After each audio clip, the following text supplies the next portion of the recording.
Bien, buenos días, espero que estén bien. Ahora vamos a continuar con el tema tromboembolismo pulmonar, que esta presentación va a estar dada por las siguientes personas, que es Catherine Capque Coronel, Evelyn Rosario Condori Quispe y Gabriela Mamani Silva, que las mismas se van a estar evidenciando en el transcurso de la presentación como tal. Bien, iniciando, vamos a tener que el trombolismo pulmonar como tal va a ser una oclusión que va a llegar a sufrir el vaso, que esta ya sea parcial o completa. Esta la vamos a tener en la región pulmonar. Si bien sabemos que esta va a ser ocasionada por un coágulo sanguíneo, que este puede ser proveniente de la circulación venosa sistémica.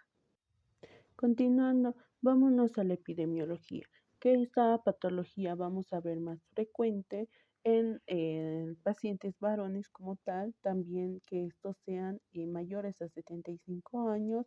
Asimismo, se dice que de 1 a 2 casos cada 200 personas sufre esta patología. Se tiene como una consecuencia la muerte súbita cardíaca que llega a sufrir el paciente como tal.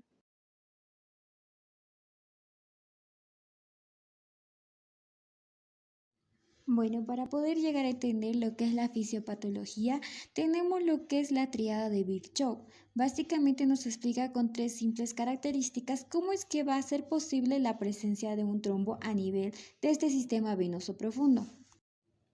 Esta va a estar compuesto por tres parámetros muy importantes que son uno, el daño endotelial, éxtasis sanguíneo y finalmente la hipercoagulabilidad. Bien, ahora, ¿qué es lo que va a provocar cada uno de estos parámetros? Primeramente, ¿cómo es lo que se puede provocar un daño endotelial? Se puede provocar a partir de diferentes factores de riesgos, como por ejemplo la obesidad. ¿Qué es lo que pasa cuando un paciente es obeso? Que generalmente tiene un aumento de colesterol a nivel del torrente sanguíneo, un aumento de la LDL y por ende este aumento de colesterol fácilmente puede llegar a dañar lo que es la pared del endotelio capilar. Lo cual lo siguiente tenemos que tener en cuenta que es la hipertensión arterial, porque generalmente el golpe a nivel de las paredes o la tensión de las paredes dentro de este caso de una hipertensión arterial es masiva y tanto golpes a las paredes y tanta tensión aumentada pues puede provocar un daño endotelial fácilmente. Otro dentro de estos que puede llegar a afectar lo que es un daño endotelial es lo que es la diabetes mellitus. ¿Por qué? Porque hay un aumento de glucosa en la sangre. Este aumento de glucosa en la sangre provoca un aumento de espesor dentro del torrente sanguíneo y este aumento de espesor pues puede provocar fácilmente daño a nivel del endotelio. Y lo siguiente puede, como tal, es la edad mayor de los 65 años, porque generalmente cuando somos un poco más mayores, pues las redes se van debilitando, lo cual pierde en este caso la funcionalidad que tenían anteriormente. Dentro del otro tenemos lo que es el éxtasis sanguíneo. ¿Qué es el éxtasis sanguíneo? Este se llega a definir como un detenimiento o estancamiento, en este caso de la sangre. ¿Por qué puede detenerse? Porque haya una inmovilidad. Porque para que haya una movilidad dentro de las venas, que eso es lo que se necesita, que las válvulas funcionen de forma adecuada y para que las válvulas dentro de las venas funcionen de forma adecuada necesitamos que haya una contractibilidad a nivel muscular. Entonces, si hay una inmovilidad, no va a haber la contractibilidad y si no hay esta contractibilidad, no va a haber ese funcionamiento adecuado de las válvulas y si no hay ese funcionamiento, pues va a llegar a provocar lo que es una éstasis o un estancamiento sanguíneo. Como siguiente tenemos lo que es la cirugía mayor y es que generalmente cuando un paciente es sometido a una cirugía, pues al salir de la cirugía tiene que estar postrado en una cama por un tiempo indefinido y generalmente esto aumenta el riesgo de que ocurra una éxtasis sanguínea. Tenemos la que es la insuficiencia cardíaca. ¿Qué es la insuficiencia cardíaca? Este es un síndrome clínico caracterizado por la presencia o antecedentes de síntomas o signos típicos secundarios a una alteración estructural o funcional del corazón que resulta en una reducción del gasto cardíaco o un aumento de las presiones del llenado, ya sea en reposo o en esfuerzo, corroborado por métodos invasivos o no invasivos. Bueno, dentro de esta triada de Virchow también tenemos la hipercoagulabilidad, que es un factor muy importante dentro de esta triada. La hipercoagulabilidad puede darse por dos factores que son el factor de riesgo genético o el factor de riesgo adquirido. Bueno, dentro de los factores genéticos tenemos a los que son más frecuentes, principalmente una mutación en el factor B Leiden o una mutación en el factor de la protrombina. ¿Qué es lo que va a suceder acá? Justamente va a llegar a provocar un aumento de la coagulación sanguínea. ¿Por qué? Porque justamente hay un aumento de, en este caso, los factores de coagulación, que son el factor 5 y la protrombina. Dentro de los infrecuentes, que puede haber una deficiencia de antitrombina, una deficiencia de la proteína C o una deficiencia de la proteína S. Recordemos que la antitrombina se encarga justamente de bloquear la formación de un coágulo y la proteína C y la S respectivamente regulan la formación de este coágulo. Ahora, dentro de estas otras tenemos las que son muy raras. Generalmente no se ven, que pueden ser una disfibrinogenemia, homocigotos para la homocistinuria. Ahora, dentro de los factores adquiridos que tenemos dentro de la hipercoagulabilidad son las cirugías y traumatismos, las inmovilizaciones prolongadas, la edad avanzada mayor a 75 años, los pacientes con cáncer, aquellas enfermedades mieloproliferativas, también trombosis previas, embarazo y puerperio, utilización de anticonceptivos, ya sea hormonales o terapias hormonales sustitutivas. Ahora, ¿qué hace generalmente estos anticonceptivos? Justamente lo que hace es generar mayor cantidad de progesterona y estrógenos. Y al generar esta cantidad masiva de progesterona y estrógenos, también provoca un estado de hipercoagulabilidad. Bueno, hoy vamos a hablar sobre los factores de riesgo del tromboembolismo pulmonar. Tenemos a los factores predisponentes, que son los más fuertes, a los factores leves y a los factores moderados. Vamos a comenzar con los moderados. En los factores predisponentes a los que son los moderados, tenemos a las cirugías artroscópicas de rodilla, tenemos a la quimioterapia, tenemos a las vías venosas centrarias, tenemos a la insuficiencia cardíaca o respiratoria o que puede ser crónica. También tenemos a la terapia hormonal sustitutiva, a la malignidad, a la terapia contraceptiva oral, al embarazo o un postparto. También tenemos a la trombofilia, al trombolismo venoso previo. Ahora, hablando de los factores fuertes, tenemos la primera, que va a ser la fractura de cadera o rodilla. Tenemos a la cirugía de cadera, a las prótesis de cadera o rodilla. Tenemos a la cirugía general, que puede ser mayor, que puede ser cualquier tipo de cirugía. Tenemos a los traumatismos mayores y a las lesiones medulares. En los factores predisponentes, que son los menores, tenemos al reposo en cama que sea mayor a los 3 días, a la inmovilidad, esto puede ser debido a los largos viajes que tenemos y estar sentados. También tenemos a la edad avanzada, a la cirugía laparoscópica, que puede ser por una colosis, con una colestomía. Tenemos a la obesidad, al embarazo o anteparto y a las venas varicas. Y bien, ahora también nos hemos preguntado cuál es la clínica del TEP. Tenemos a los signos y a los síntomas. En los signos podemos encontrar una taquipnea, que van a ser las menores 20 respiraciones menos por minuto. Tenemos a la taquicardia, que van a ser a los mayores de 100 latidos por minuto. Tenemos una fiebre que puede ser menor a los 38 grados centígrados y a la cianosis. Esta cianosis puede ser específicamente en las extremidades superiores, que se puede notar a simple vista. Ahora, hablando de los síntomas, tenemos a la disnea. Tenemos al dolor torácico, que esto puede ser de tipo prelútico. Tenemos también al dolor torácico, que también puede ser subesternal. Tenemos a la tos, a la hemoptisis y al síncope. Ahora, hablando cómo podemos presentar la presentación clínica para saber si vamos a tener un tromboembolismo pulmonar, tenemos al TEP, que va a ser por obstrucciones significativas, donde vamos a tener un dolor retroesternal, vamos a tener un desdoblamiento del segundo tono cardíaco y vamos a tener, hablando del TEP crónico, podemos tener los síntomas de desarrollo, todos los síntomas ya mencionados, pero de una manera lenta.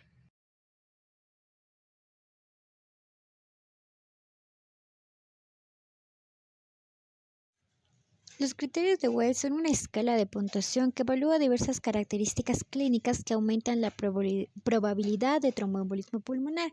Cada característica tiene asignada una puntuación específica. lo cual tenemos dentro de los síntomas clínicos de trombosis venosa profunda con una puntuación de 3 puntos y el paciente presenta signos y síntomas que sugieren una trombosis venosa profunda como el hinchazón, dolor y enrojecimiento en una extremidad inferior. Esto ya suma 3 puntos. Recordamos que la trombosis venosa profunda es la principal causa de tromboembolia pulmonar. Otro diagnóstico menos probable que la trombosis embolia pulmonar. Este es un punto clave si el médico considera que la explicación más probable para los síntomas del paciente no es el tromboembolismo pulmonar, sino otra condición menos grave. Entonces, este criterio no se cumple, pero si el tromboembolismo pulmonar es la explicación más plausible, en el contexto clínico se suma 3 puntos. Es una valoración clínica directa. Tenemos también la frecuencia cardíaca mayor a 100 latidos por minuto. Una taquicardia persistente es un signo común en el tromboembolismo pulmonar, ya que el corazón intenta compensar la falta de oxigenación debido a la obstrucción pulmonar. También tenemos la inmovilización o cirugías en las últimas 4 semanas. La inmovilización prolongada o una cirugía reciente, especialmente en ortopedia o una cirugía mayor, aumenta significativamente el riesgo de formación de coágulos. También tenemos el trombosis venosa profunda o tromboembolismo pulmonar previo. Si el paciente ya tuvo un episodio en el pasado, su riesgo de recurrencia es mayor, por eso se le asigna esta puntuación. También tenemos la hemoptisis, que es la expectoración de sangre, que esta también llega a ser un punto. La hemoptisis es un síntoma menos común pero específico de tromboembolismo pulmonar, indicando posiblemente el infarto pulmonar. También tenemos la malignidad, que es el cáncer activo o antecedente de cáncer, que es considerado también un punto. Los pacientes con cáncer tienen un estado de hipercoagulabilidad inherente, lo que le hace más propenso a desarrollar trombos. Ahora nos enfocamos a la probabilidad de tromboembolismo pulmonar. Si es mayor a 2 puntos, este tiene un riesgo bajo. Si es de 2 a 6 puntos, tiene un riesgo moderado. Y si es mayor a 6 puntos, llega a tener un riesgo elevado. Bueno, ahora todo esto, lo que queremos saber es cómo podemos diagnosticar un TEP. Bueno, lo primero que podemos ver es, ver la presentación clínica, toda la clínica de nuestro paciente. Luego podemos podemos clasificar el factor de riesgo que tuvo nuestro paciente. Luego podemos pedir una prueba de dímero D, que el cual esta va a ser una activación simultánea donde va a ver la de la coagulación y la fibrinólisis de tipo 1. También tenemos los análisis cutáneos mediante la prueba de ELISA o los derivados de la ELISA, que van a tener una sensibilidad del mayor o igual al 95%. Y una especificidad del entorno que va a ser al 40%. Ahora, ¿cómo podemos ver que nuestro paciente, después de ver todo esto, podemos clasificar a nuestro paciente si va a tener un alto riesgo de sufrir un trombolismo pulmonar o no va a sufrir un trombolismo pulmonar? Para poder saber si cuando ellos ver que nuestro paciente, después de ver todo esto, podemos clasificar a nuestro paciente si va a tener un alto riesgo de sufrir un trombolismo pulmonar o no va a sufrir un trombolismo pulmonar. Para poder saber si cuando ya comprobamos que nuestro paciente tiene un base de alto riesgo para sufrir un TEP, lo que podemos pedir es la angiotomografía de tórax, el cual esto es el gold estándar para el trombolismo pulmonar. Esto nos va a mostrar, o también conocido como la febrofiamografía axial computarizada, o TAC. Esto va a ser un multidetector con medio de contraste, el cual va a ser considerado el gold estándar, como ya se lo dijo. También podemos hacer una gamografía pulmonar o también podemos hacer una resonancia magnética. Pero para ver esto tenemos que ver el alto costo. También la baja sensibilidad y su disponibilidad, sí hay esa disponibilidad limitada que podemos hacerlo.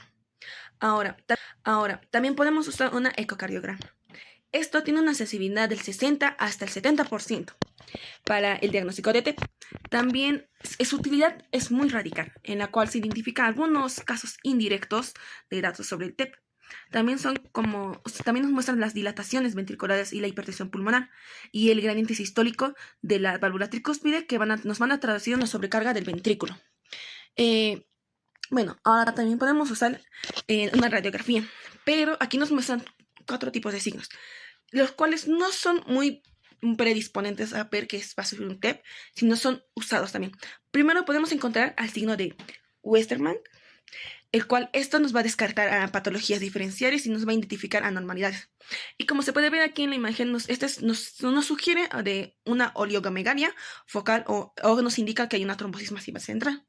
Tenemos la joroba de Hampton, donde esto nos va a mostrar una densidad coiniforme sobre el diafragma, que esto va a ser más frecuente en contextos de un infarto pulmonar.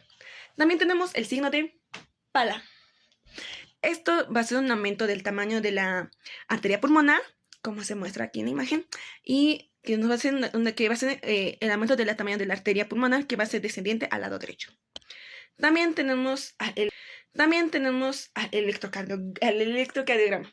Esto nos van a mostrar patrones. Número uno, nos van a mostrar una taquicardia sinusal. Nos van a mostrar una rotación de horaria y una onda P pulmonar. También nos van a mostrar mínimamente alterados. El 20% de estos EKGs se van a encontrar normales, pero la mayoría, un pocamente, se van a encontrar alterados. También vamos a encontrar un bloqueo de rama derecha, que puede ser completo o incompleto. También vamos a tener que la onda T va a estar invertida en B1 y en B4. También nos va a mostrar un signo de sobrecarga ventricular, que nos va a mostrar un patrón de QR en B1. También otro patrón es que el segmento la onda S en D1, y va a haber una onda S en D1. Y también una onda Q y una onda T que van a ser negativa en D3. Esos son los signos que podemos encontrar en un electrocardiograma. Bien, continuando y por último vamos a llegar a tener el tratamiento para el tromboembolismo pulmonar, que vamos a tener un anticoagulante que esta va a ser el pilar fundamental para seguir el tratamiento. Esta puede ser administrada por vía parenteral o si no es por vía oral o directa.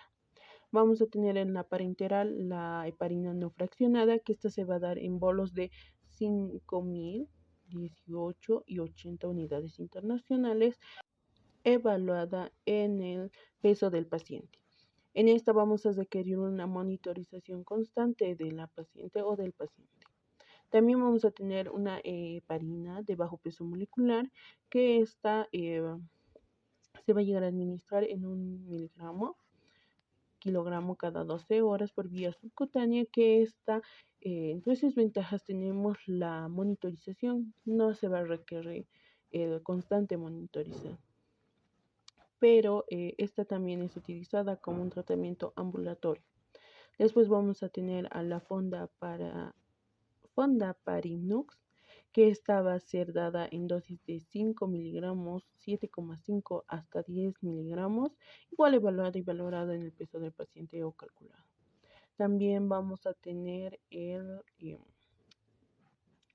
la warfarina, que esta va a ser muy conocida y es muy conocida en nuestro contexto. Vamos a tener que se le vaya de 1 a 15 miligramos día. Esta va a ser dependiente del INR del paciente. En algunos casos se llega a combinar una warfarina con heparina de bajo peso molecular o si no es una no fraccionada, pero esta se da en los primeros días como tal. Bueno, por otro lado vamos a llegar a tener a las heparinas, no heparinas, a la anticoagulación de vía oral o directa. En estas vamos a tener los siguientes, que va a ser el primero, dabigatran, que esta vamos a tener en 2 dosis de 110, que esta se va a dar en 12 horas, y de 150, que se va a llegar a dar en 24 horas.